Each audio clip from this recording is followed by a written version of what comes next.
অসম প্ৰদেশ কংগ্ৰেছ কমিটিৰ সভাপতি কোন হ'ব নেকি গৌৰৱ গগৈ?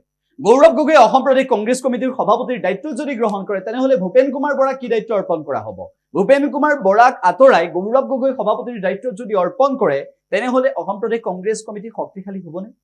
গৌৰৱ গগৈ অসম প্ৰদেশ কংগ্ৰেছ কমিটিৰ সভাপতিৰ দায়িত্ব লৈ সাংগঠনিক ভেটি কংগ্ৰেছৰ শক্তিশালী কৰিব পাৰিবনে? কিন্তু তাৰ মাজতে গৌৰৱ গগৈ এটা ইংগিত দিছে যে 2026ত কংগ্ৰেছৰ যি বিজয় হ'ব সেই বিজয় বিজেপিয়ে স্তব্ধ কৰিব নোৱাৰে।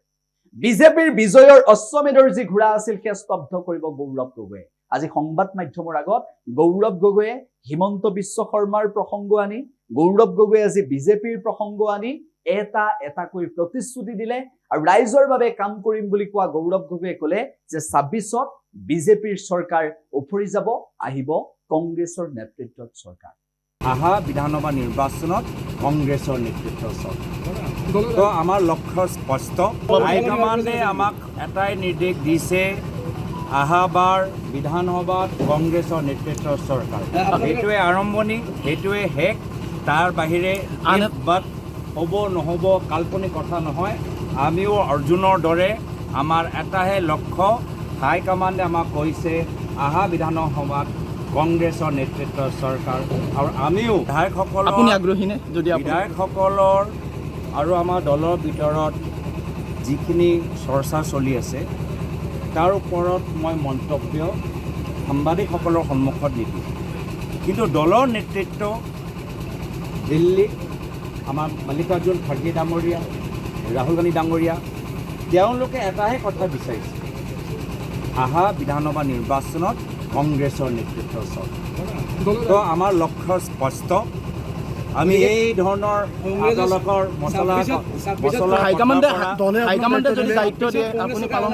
হাইকমাণ্ডে আমাক এটাই নিৰ্দেশ দিছে, আহাবাৰ বিধানসভাত কংগ্ৰেছৰ নেতৃত্বৰ চৰকাৰ। সেইটোৱে আৰম্ভণি, সেইটোৱে শেষ। তাৰ বাহিৰে বাট হ'ব নহ'ব কাল্পনিক কথা নহয়। আমিও অৰ্জুনৰ দৰে আমাৰ এটাহে লক্ষ্য। হাইকমাণ্ডে আমাক কৈছে আহা বিধানসভাত কংগ্ৰেছৰ নেতৃত্বৰ চৰকাৰ। আৰু আমিও আপোনালোকৰ মিঠা এই প্ৰশ্নৰ পৰা আমি বিভ্ৰান্তিত নপৰোঁ।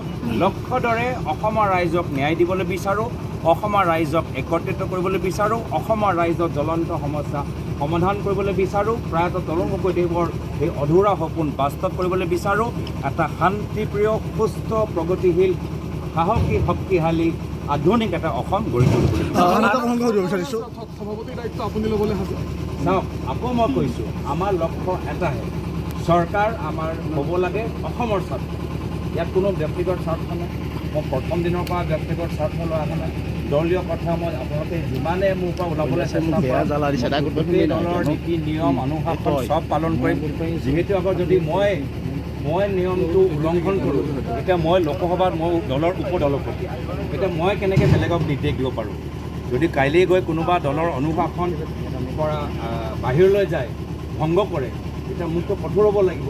এতিয়া সেইকাৰণে প্ৰথমে মই নিজকে আদৰ্শ হিচাপে দেখাব লাগিব। আপোনালোকৰ যিমান আপোনালোকৰ এই প্ৰশ্ন, আমি অৰ্জুনৰ দৰে নেতৃত্বই যি কথা দিছে, নেতৃত্ব মাত্ৰ এটাই কথা স্পষ্ট সহকাৰে আমাক কৈছে, আহা বিধানসভাত কংগ্ৰেছৰ নেতৃত্বৰ চৰকাৰ, অসমৰ ৰাইজৰ। 26ত চৰকাৰ কৰাৰ কাৰণে আপুনি স্থিতপ্ৰজ্ঞ আৰু নতুন ৰণকৌশল তৈয়াৰ কৰিছে। এইটো মইতো কৈছোঁৱেই যে মইতো সময় বিচাৰোঁ। মোক ইয়াত খালি সময় দিয়ক, আৰু একো মই বিচৰা নাই। মই দলৰ পৰা মাত্ৰ সময় বিচাৰিছোঁ। আৰু আমাৰ সংগঠন আজি এই যোৰহাটৰ পৰা এটাহে কথা মই শিকিলোঁ যে ৰাইজৰ সঁহাৰি। আজি নিজৰ খালি ব্যক্তিগত কথা পাতিলে নহ'ব, ব্যক্তিগত স্বাৰ্থ, ব্যক্তিগত সপোন পাতিলে নহ'ব। যোৰহাটৰ নিৰ্বাচন প্ৰমাণ কৰি দিলে ৰাইজৰ সঁহাৰি লাগিবই। যিদৰে যোৰহাটৰ লোকসভা নিৰ্বাচনত ৰাইজ নিৰ্বাচন খেলিলে আৰু ৰাইজে জিকিলে, মুখ্যমন্ত্ৰী আৰু বিজেপি চৰকাৰৰ আপ্ৰাণ চেষ্টাৰ পিছত আমাৰ সেইটোৱে লক্ষ্য যে আমি ৰাইজৰ বিশ্বাস ল'বলৈ আমি সক্ৰিয় হওঁ।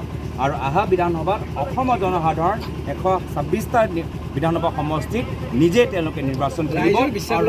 ৰাইজৰ বিশ্বাস ল'বলৈ মূল কোনকেইটা ইছ্যুক লৈ আপোনালোকে আগবাঢ়িব? মূল ইছ্যুটো মই মই ক'লোঁ। যিকোনো খবৰৰ বাবে যোগাযোগ কৰক 7099017330 অথবা 7099017990 নম্বৰত।